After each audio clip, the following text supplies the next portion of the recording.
வணக்கம் உறவுகளே. எங்கள் வீட்டில் ஒரு கொய்யா செடி தானாக அது முளைச்சி வந்ததுங்க. சரி, அது ஒரு ஓரமாக தானே இருக்கும், வளரட்டுமே அப்படின்னு சொல்லிட்டு விட்டுட்டுங்க. அது வளர்ந்து கிட்டத்தட்ட 2 வருஷம் ஆச்சுங்க. நல்லா வளர்ந்து ஹைட்டாக போயிடுச்சு. நானும் மேலே நுனியை வெட்டி விட்டு அது நிறைய கிளைகளாக வந்துடுச்சு. வந்துமே 2 வருஷம் ஆகி ஒரு காய் கூட காணுங்க. நானும் ஏதாவது பூ இருக்கா இல்லை எங்காவது பூ பிஞ்சு ஆயிடுச்சா அப்படின்னு சொல்லிட்டு தினத்துக்கு மரத்துக்கடியை போய் பார்ப்பேங்க. ஒரு நாளைக்கு ஒரு சைடு நின்று பார்ப்பேன். அப்புறம் அண்ணாந்து பார்த்தா கொஞ்சம் நேரம் கழித்து பார்த்தா ஏதாவது காய் காய்ச்சி அணில் ஏதாவது சாப்பிட்ருச்சா அப்படின்னும் பார்ப்பேன். ஒன்றுமே காணோம். அப்புறம் இன்னொரு நாளைக்கு இன்னொரு சைடு நின்று பார்ப்பேன். அப்படி பார்த்து ஒரு பூவும் ஒன்றுமே காணுங்க.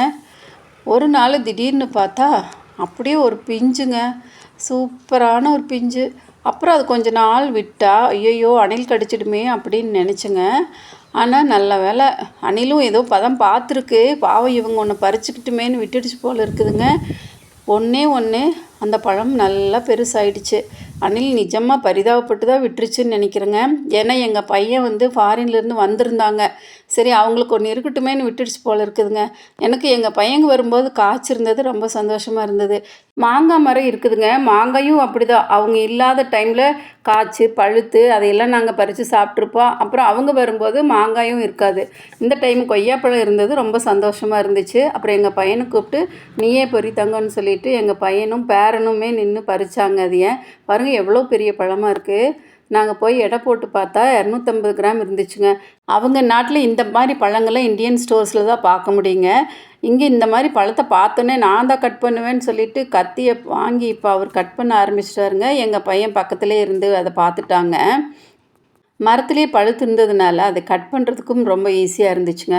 சரி, அவங்களே கட் பண்ணட்டும் அப்படின்னு விட்டுட்டேங்க. இப்போ பிரித்து பார்த்தா பாருங்கள் பழம் எவ்வளோ சூப்பராக இருக்குதுன்னு சொல்லிட்டு ரொம்ப நல்லா இருந்துச்சுங்க. ஒன்றுமே ஒரு புழுவோ ஒரு அழுகலோ எதுவுமே இல்லை, ரொம்ப நல்லா இருந்துச்சு. எங்கள் பேரன் நான் தான் இது எல்லாத்துக்கும் சப்ளை பண்ணுவேன்னு சொல்லிவிட்டு இப்போ எல்லாமே பீசஸாக பண்ணிட்டுங்க. அவர் நான் தான் கொடுப்பேன்னு சொல்லிவிட்டு இப்போ போய் ஒரு பேப்பர் எடுத்து செஃப்பு கேப்பு பண்ணிவிட்டு பாருங்கள், இப்போ செஃப் கேப் பண்ணி தலையில் போட்டுட்டு இப்போ ஒவ்வொருத்தருக்காக கொண்டு வந்து கொடுக்குறாங்க. எங்கள் அம்மாவுக்கு கொடுத்தாங்க, அப்புறம் இப்படியே கொண்டு வந்து எனக்கு கொடுத்துட்டு எங்கள் ஹஸ்பண்டுக்கு கொடுத்துட்டு அப்புறம் அவங்க அப்பாவுக்கும் கொடுத்தாங்க. ஒரு பழம்னாலும் வீட்டில் பழுத்த பழம் சாப்பிட்றதுக்கு ரொம்ப சந்தோஷந்தாங்க. அதுவும் இவங்க ஃபாரின்லேருந்து வந்தது இந்த பழம் சாப்பிட்றாங்க அப்படின்னு சொல்லவும் எனக்கு ரொம்ப சந்தோஷமாக இருந்துச்சுங்க. செம டேஸ்ட்டாக இருந்துச்சுங்க. என்ன வகையான பழமரங்கள் வச்சாலும் அணில் சாப்பிட்டது போக மீதி தாங்க நமக்கு கிடைக்கும். கிடைச்சதை வச்சு சந்தோஷப்பட வேண்டியது தாங்க.